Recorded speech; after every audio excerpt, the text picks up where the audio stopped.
Saudaraku yang Allah rahmati. Segala puja dan puji hanya milik Allah semata, yang senantiasa mencurahkan nikmat-Nya kepada kita semua. Sholawat dan salam semoga senantiasa tercurah bagi manusia mulia, Nabi besar kita, Nabi Muhammad, Shallallahu Alaihi Wasallam. Juga untuk keluarganya, para sahabatnya, tabi'in, tabiut tabi'in sampai kepada kita selaku umatnya. Saudaraku yang Allah rahmati.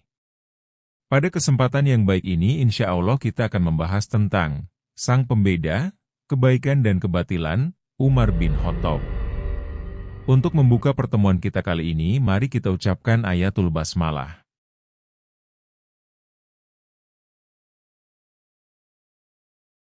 Di bawah terik matahari yang membakar, tanah tandus Jazirah Arab. Menyimpan kisah-kisah luar biasa yang membentuk peradaban manusia, di tengah hamparan pasir yang tak bertepi, berdirilah seorang lelaki bernama Umar bin Khattab. Sebelum cahaya Islam menyentuh hatinya, Umar adalah seorang pria yang keras, tangguh, dan ditakuti. Ia hidup dalam tradisi jahiliyah yang penuh kebanggaan terhadap suku, kekuatan, dan darah. Namun, di balik tubuhnya yang kekar dan suaranya yang lantang, tersimpan hati yang terus mencari jawaban. Kehidupannya penuh gejolak, dibayangi ketidakadilan dan kezaliman yang ia lakukan, tanpa ia sadari bahwa takdir sedang menunggunya di tikungan waktu. Ketika wahyu turun kepada Muhammad bin Abdullah, Umar menjadi salah satu orang yang paling lantang menentangnya. Ia memandang Islam sebagai ancaman terhadap tradisi nenek moyangnya. Namun, rencana Allah selalu penuh keajaiban. Dalam sekejap yang tak terduga, cahaya kebenaran menghampiri Umar dengan cara yang tak pernah ia bayangkan. Hari itu, pedang yang ia genggam untuk menghentikan dakwah Islam, justru menjadi saksi dari perubahan besar dalam hidupnya. Ayat-ayat Al-Quran yang dibacakannya, meski awalnya dengan amarah, menembus relung hatinya yang terdalam. Ia tersungkur dalam penyesalan, lalu bangkit sebagai seorang pembela kebenaran yang gigih. Umar bin Khattab bukan hanya menjadi seorang muslim, tetapi juga menjadi sosok yang kelak dikenal sebagai Al-Faruq, yakni pembeda antara kebenaran dan kebatilan. Kisahnya adalah perjalanan seorang manusia dari kegelapan menuju cahaya, dari kebencian menuju cinta, dan dari seorang penentang menjadi pelindung yang adil bagi umat Islam. Inilah perjalanan Umar bin Khattab, seorang pria yang menjadi cahaya keadilan bagi dunia yang gelap.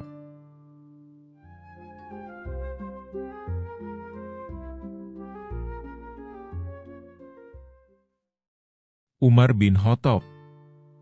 Umar bin Khattab lahir dari keluarga yang berasal dari suku Quraisy, salah satu suku terkemuka di Mekah. Silsilahnya bersambung dengan Nabi Muhammad Shallallahu Alaihi Wasallam pada nenek moyang mereka yang bernama Ka'ab bin Lu'ay. Umar bin Khattab bin Nufail, bin Abdul Uzza, bin Riyah, bin Abdullah, bin Kart, bin Razah, bin Adi, bin Ka'ab, bin Lu'ay. Khattab, ayah Umar merupakan seorang tokoh dari Bani Adi, cabang dari suku Quraisy. Khattab dikenal sebagai pria tegas, dan ia memiliki pengaruh dalam masyarakat Mekah pada zamannya. Sementara itu Nufail, kakek Umar juga berasal dari keluarga terpandang yang memegang peranan penting dalam sistem sosial suku Quraisy. Dan Adi bin Ka'ab merupakan salah satu cabang besar suku Quraisy, yang terkenal karena keturunan mereka berperan penting dalam politik dan perdagangan di Mekah. Ka'ab bin Lu'ay adalah leluhur yang sama antara Umar bin Khattab dan Nabi Muhammad. Ka'ab bin Lu'ay adalah nenek moyang suku Quraisy, dari mana semua keluarga terkemuka Quraisy berasal. Umar menikah beberapa kali dan memiliki anak dari pernikahannya tersebut. Dan di antara anak-anaknya yang terkenal adalah: pertama, Abdullah bin Umar, seorang sahabat Nabi yang terkenal karena ketakwaan dan ilmu agamanya. Kedua, Hafsah binti Umar, istri Nabi Muhammad dan salah satu Ummul Muminin, ibu orang-orang beriman. Ketiga, Asim bin Umar, dikenal sebagai salah satu anak Umar yang melanjutkan tradisi keluarganya dalam menjaga nama baik Bani Adi. Silsilah dan keturunan Umar bin Khattab sendiri mencerminkan asal-usulnya sebagai bagian dari suku Quraisy yang memiliki peranan penting dalam sejarah awal Islam.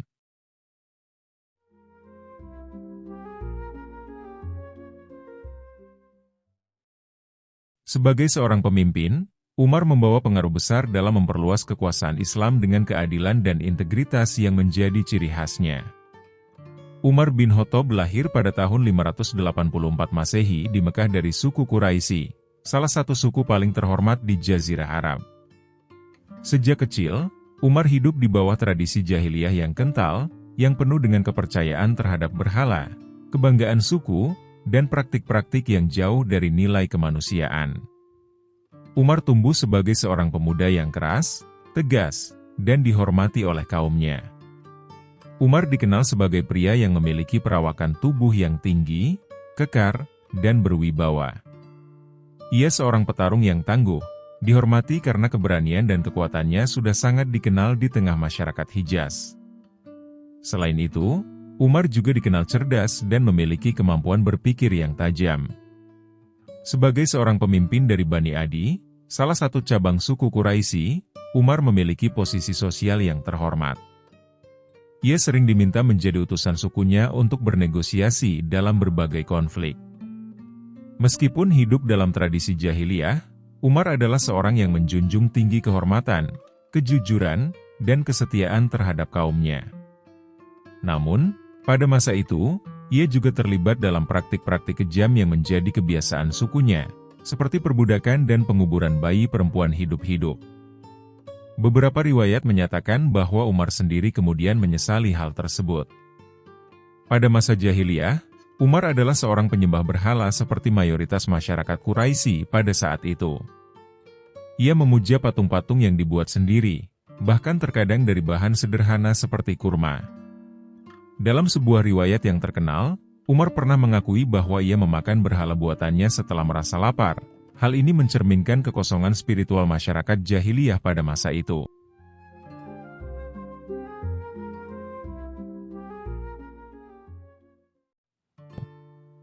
Ketika Nabi Muhammad SAW mulai menyebarkan dakwah Islam, Umar menjadi salah satu penentang paling keras. Ia menganggap Islam sebagai ancaman terhadap tatanan sosial suku Quraisy dan tradisi nenek moyang mereka.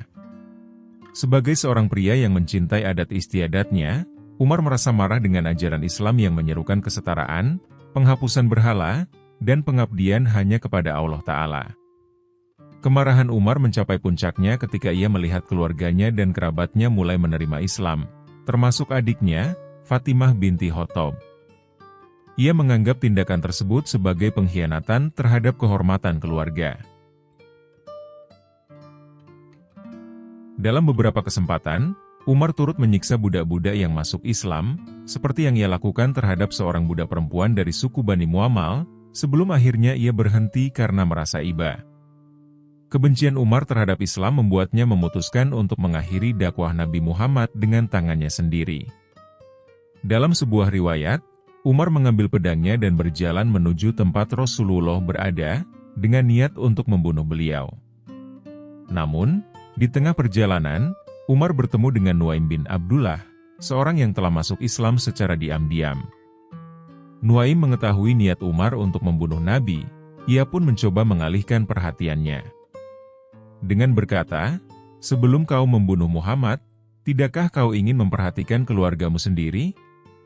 Adikmu, Fatimah, dan suaminya, Said bin Zaid, telah memeluk Islam." Perkataan itu membakar amarah Umar, dan ia langsung menuju rumah adiknya. Di sana, ia mendapati Fatimah dan suaminya sedang membaca ayat-ayat Al-Quran. Umar memukuli keduanya hingga Fatimah terluka. Namun, saat melihat darah yang mengalir dari wajah adiknya, hati Umar pun terguncang.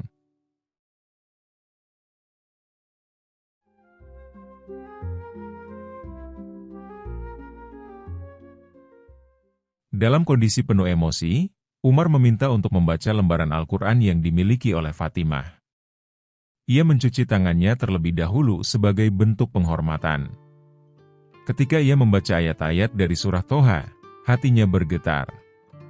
Firman Allah menyentuh relung jiwanya yang paling dalam, menghapus segala kebencian yang sebelumnya ia rasakan. Sesungguhnya aku ini adalah Allah, tidak ada Tuhan selain aku. Maka sembahlah aku dan dirikanlah sholat untuk mengingatku. Quran Surat Toha ayat 14. Umar merasa takluk oleh kekuatan wahyu tersebut. Ia segera menuju rumah Arkom bin Abi Arkom, tempat Nabi berdakwah secara rahasia. Di sana, Umar menyatakan keislamannya, yang kemudian menjadi titik balik dalam hidupnya. Kehidupan jahiliyah Umar bin Khattab adalah cerminan perjalanan seorang manusia yang awalnya keras dan penuh kebencian, namun pada akhirnya berubah menjadi seorang tokoh besar Islam yang penuh dengan kasih sayang, keadilan, dan keberanian. Transformasi Umar mengajarkan bahwa tidak ada hati yang terlalu keras untuk ditembus oleh cahaya kebenaran. Setelah Umar bin Khattab menyatakan keislamannya di hadapan Rasulullah di rumah Arkom bin Abi Arkom, dunia Islam berubah.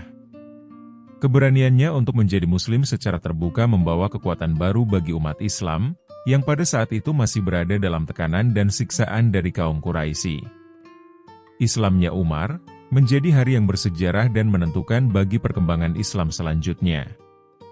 Dalam sebuah riwayat menyebutkan, bahwa keislaman Umar menjadi momen yang sangat menggembirakan bagi kaum muslimin. Abdullah bin Mas'ud berkata, kami merasa menjadi kuat sejak Umar masuk Islam. Sebelum keislaman Umar, umat Islam beribadah dengan sembunyi-sembunyi. Namun, dengan keberadaan Umar, kami mulai melaksanakan sholat secara terbuka di dekat Ka'bah, menunjukkan keberanian kami kepada kafir Quraisy. Sebagai seorang Muslim, Umar membawa sikap tegas dan beraninya dalam membela Islam. Ia tidak segan-segan menghadapi kaum Quraisy yang terus-menerus menindas umat Islam. Ketika beberapa sahabat Nabi hendak hijrah ke Madinah secara sembunyi-sembunyi, Umar justru melakukannya secara terang-terangan. Sebelum pergi, ia membawa pedangnya, busur, dan panah, lalu berdiri di depan Ka'bah dan berkata lantang, barang siapa yang ingin istrinya menjadi janda, anaknya menjadi yatim, atau dirinya sendiri tewas, maka datanglah dan halangi aku. Dan tak seorang pun dari Quraisy berani menghalanginya. Umar pun turut serta dalam peristiwa hijrah ke Madinah bersama kaum muslimin lainnya. Di Madinah, Umar semakin menonjol sebagai pemimpin yang tangguh dan bijaksana. Ia selalu mendampingi Nabi dalam berbagai peristiwa penting. Di antaranya adalah kehadiran Umar dalam perang melawan musuh-musuh Islam. Sebagai seorang yang berani, Umar turut serta dalam hampir semua pertempuran besar bersama Rasulullah dan kaum muslimin. 1. Perang Badar, Umar menunjukkan keberanian luar biasa di medan perang. Salah satu tokoh Quraisy yang ia lawan dalam perang Badar adalah pamannya sendiri, yang menentang Islam. Hal ini menunjukkan bahwa keimanan Umar berada di atas hubungan darah dan kekerabatan. 2. Perang Uhud. Meskipun kaum muslimin mengalami kekalahan, Umar tetap berdiri teguh mendampingi Nabi. 3. Perang Khandaq. Umar menjadi salah satu tokoh penting dalam pertahanan umat Islam ketika Quraisy mengepung Madinah. 4. Perjanjian Hudaibiyah. Umar sempat merasa gelisah dengan perjanjian ini karena ia menganggapnya kurang menguntungkan bagi umat Islam. Namun, setelah penjelasan dari Nabi, Umar menerima keputusan tersebut dengan penuh ketaatan.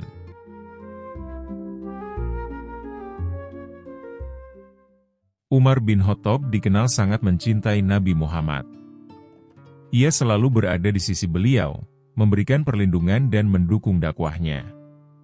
Ia juga sering berdiskusi dengan Nabi untuk mencari solusi atas berbagai persoalan.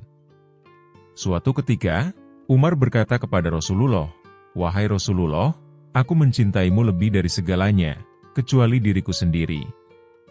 Nabi menjawab, "Tidak, wahai Umar. Sampai aku lebih engkau cintai daripada dirimu sendiri." Mendengar ini, Umar merenung sejenak, lalu berkata, "Sekarang, engkau lebih aku cintai daripada diriku sendiri." Nabi pun bersabda, "Sekarang, wahai Umar, keimananmu telah sempurna." Keimanan yang mendalam yang dimiliki Umar tidak perlu disangsikan. Umar memiliki keimanan yang kokoh dan selalu mendukung kebenaran. Dalam beberapa riwayat, pendapat Umar bahkan sejalan dengan wahyu Allah, di antaranya. Pertama, hijab bagi perempuan. Umar menyarankan kepada Nabi agar istri-istri beliau menggunakan hijab untuk menjaga kehormatan mereka. Tak lama kemudian, Allah menurunkan perintah berhijab melalui ayat Al-Quran. Surat Al-Ahzab ayat ke-59. Wahai Nabi, katakanlah kepada istri-istrimu, anak-anak perempuanmu dan istri-istri orang mukmin, hendaklah mereka menutupkan jilbabnya ke seluruh tubuh mereka. Kedua, larangan meminum homer. Umar meminta agar homer atau minuman keras dilarang sepenuhnya. Kemudian, turunlah ayat Al-Quran yang mengharamkan homer. Surat Al-Maidah ayat 90. Wahai orang-orang yang beriman, sesungguhnya minuman keras, berjudi, berkurban untuk berhala, dan mengundi nasib dengan anak panah adalah perbuatan keji dan termasuk perbuatan setan. Maka, jauhilah perbuatan-perbuatan itu agar kamu beruntung. Ketiga, permintaan untuk tidak mensolati orang munafik. Ketika Abdullah bin Ubay bin Salul, pemimpin kaum munafik di Madinah, meninggal dunia, Nabi Muhammad ingin mensolati jenazahnya sebagai bentuk kebaikan dan harapan agar Allah mengampuninya. Namun, Umar berpendapat bahwa orang munafik seperti Abdullah bin Ubay tidak layak untuk disolati. Setelah itu, turunlah ayat dalam surah At-Taubah ayat ke-84, dan janganlah sekali-kali engkau Muhammad mensolati jenazah seorang yang mati di antara mereka orang munafik, dan janganlah engkau berdiri mendoakan di kuburnya. Ayat ini menguatkan pandangan Umar dan menjadi pedoman bagi umat Islam untuk bersikap tegas terhadap kaum munafik. Keempat, izin untuk memasuki rumah. Umar pernah mengeluhkan bagaimana sebagian orang memasuki rumah tanpa izin, atau salam terlebih dahulu.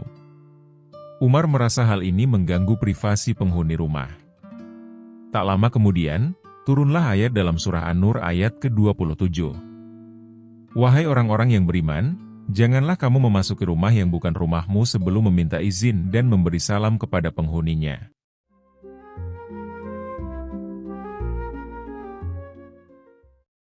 Umar bin Khattab adalah sahabat yang diberikan pemahaman dan intuisi luar biasa oleh Allah. Rasulullah pernah bersabda, "Sesungguhnya, dalam umat-umat sebelum kalian, ada orang-orang yang diberikan ilham.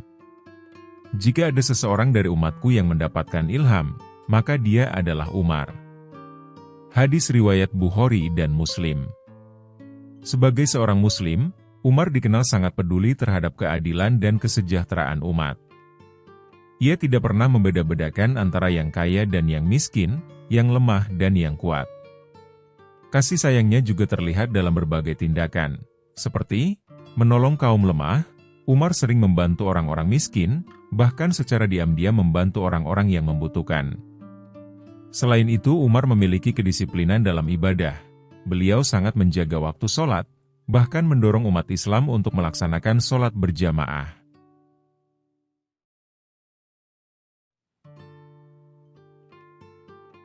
Setelah wafatnya Nabi Muhammad SAW, Umar menjadi penasehat utama Abu Bakar Ash-Shiddiq, Khalifah pertama umat Islam. Dan ketika Abu Bakar wafat, Umar diangkat menjadi Khalifah kedua. Sebagai pemimpin, Umar membawa Islam mencapai masa kejayaannya. Memperluas wilayah kekuasaan Islam hingga ke Persia, Romawi Timur, Mesir, dan Syam. Umar bin Khattab diangkat menjadi Khalifah kedua setelah wafatnya Abu Bakar Ash-Shiddiq pada tahun 13 Hijriah atau 634 Masehi. Sebelum wafat, Abu Bakar menunjuk Umar sebagai penggantinya melalui musyawarah dengan para sahabat. Abu Bakar memilih Umar karena melihatnya sebagai sosok yang kuat, bijaksana, dan memiliki karakter yang cocok untuk memimpin umat Islam. Setelah Abu Bakar wafat, Umar menerima tanggung jawab sebagai khalifah dengan penuh rasa takut kepada Allah, menyadari beratnya amanah itu. Dalam pidatonya setelah diangkat menjadi khalifah, Umar berkata, "Sesungguhnya aku telah menjadi pemimpin kalian, tetapi ketahuilah bahwa aku bukanlah yang terbaik di antara kalian. Jika aku berbuat baik, bantulah aku. Namun, jika aku berbuat salah, luruskanlah aku." Sebagai khalifah, Umar dikenal dengan sifat tegas, adil, dan perhatian terhadap kesejahteraan rakyat. Kepemimpinannya membawa banyak kemajuan bagi umat Islam, baik dalam bidang pemerintahan, militer, maupun sosial. Di antaranya, perluasan wilayah Islam. Di masa kepemimpinan Umar, wilayah Islam meluas dengan sangat pesat, mencakup sebagian besar Jazirah Arab, Persia, Syam, Mesir, dan wilayah lainnya. Perang-perang besar yang terjadi pada masa kepemimpinan Umar pertama Perang Yarmuk yang terjadi tahun 636 Masehi, umat Islam mengalahkan pasukan Bizantium yang mengukuhkan kekuasaan Islam di Syam. Kemudian penaklukan Persia yang dikenal dengan Perang Qadisiyah tahun 637 Masehi, pasukan Muslim di bawah pimpinan Sa'ad bin Abi Waqqas mengalahkan Kekaisaran Persia. Selain perluasan wilayah pada kepemimpinan Khalifah Umar juga melakukan pembentukan administrasi pemerintahan, Umar membangun struktur pemerintahan yang efisien, seperti lembaga keuangan Baitul Mal, mengatur pemasukan dan pengeluaran negara, terutama dari zakat, jizyah, dan rampasan perang, dan melakukan pembagian wilayah administratif. Umar membagi wilayah kekhalifahan menjadi beberapa provinsi dengan gubernur yang bertanggung jawab langsung kepada khalifah, serta membentuk sistem peradilan yang adil dan independen dengan hakim-hakim yang kompeten. Umar juga dikenal sangat peduli pada kesejahteraan rakyatnya. Beliau sering berkeliling malam hari untuk memantau keadaan mereka. Salah satu kisah terkenal adalah saat Umar memikul sendiri karung gandum untuk seorang ibu miskin yang kelaparan, karena tidak ingin membiarkan rakyatnya menderita.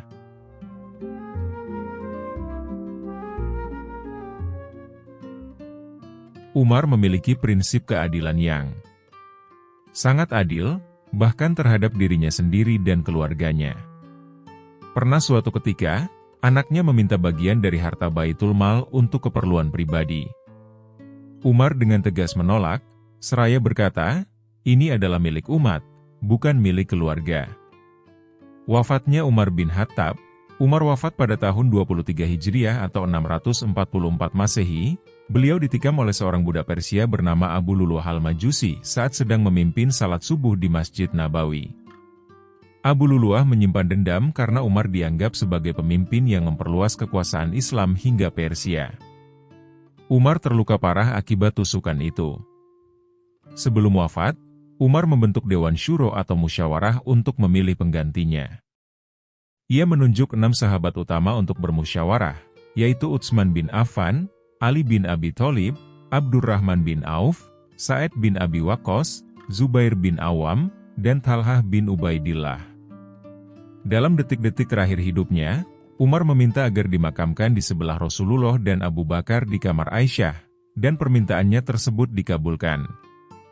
Begitu banyak warisan yang Umar bin Khattab berikan bagi umat muslim, diantaranya adalah 1. Kepemimpinan yang adil dan tegas. Umar meninggalkan teladan kepemimpinan yang mendalam. 2. Sistem administrasi modern. Banyak inovasi administrasi yang diperkenalkan Umar tetap relevan hingga kini, termasuk sistem penanggalan Hijriah. 3. Semangat keadilan sosial. Umar menunjukkan bahwa seorang pemimpin harus hidup sederhana dan mendahulukan kepentingan rakyatnya. Kisah hidup Umar bin Khattab menjadi inspirasi hingga kini, terutama dalam hal kepemimpinan, keadilan, dan ketakwaan kepada Allah Ta'ala. Perjalanan Umar bin Khattab sebagai khalifah adalah cerminan seorang pemimpin yang hidup dalam ketundukan penuh kepada Allah. Dari awal pengangkatannya hingga akhir hayatnya, Umar menunjukkan bahwa kekuasaan bukanlah sebuah kehormatan, melainkan amanah yang harus dipertanggungjawabkan. Dengan ketegasan yang berpadu dengan kasih sayang, ia menghapus ketidakadilan dan menjadikan kesejahteraan rakyat sebagai prioritas utama. Wafatnya Umar meninggalkan duka yang mendalam bagi umat Islam, namun warisannya tetap hidup. Keadilan yang ditegakkannya, sistem pemerintahan yang dibangunnya, dan semangat ketakwaan yang ditanamkannya menjadi pelajaran berharga bagi generasi setelahnya. Umar bin Khattab telah pergi, tetapi namanya abadi sebagai pemimpin yang menginspirasi, sahabat Rasulullah yang mulia, dan hamba Allah yang setia. Jangan takut kepada kekuatan Umar, karena ia tidak akan pernah menggunakan kekuatannya untuk menzalimi. Takutlah jika keadilan yang ia tegakkan tidak mampu kita tiru. Dengan segala jasanya, Umar bin Khattab menjadi bukti bahwa keadilan sejati mampu mengubah dunia dan melintasi zaman. Ia adalah bintang yang cahayanya terus menerangi jalan keadilan, hingga akhir zaman. Semoga kita semua mampu mengambil hikmah dari kehidupan Umar bin Khattab dan meneladaninya dalam kehidupan kita. Mari kita tutup perjumpaan kita kali ini dengan mengucapkan ayatul hamdalah. Alhamdulillah.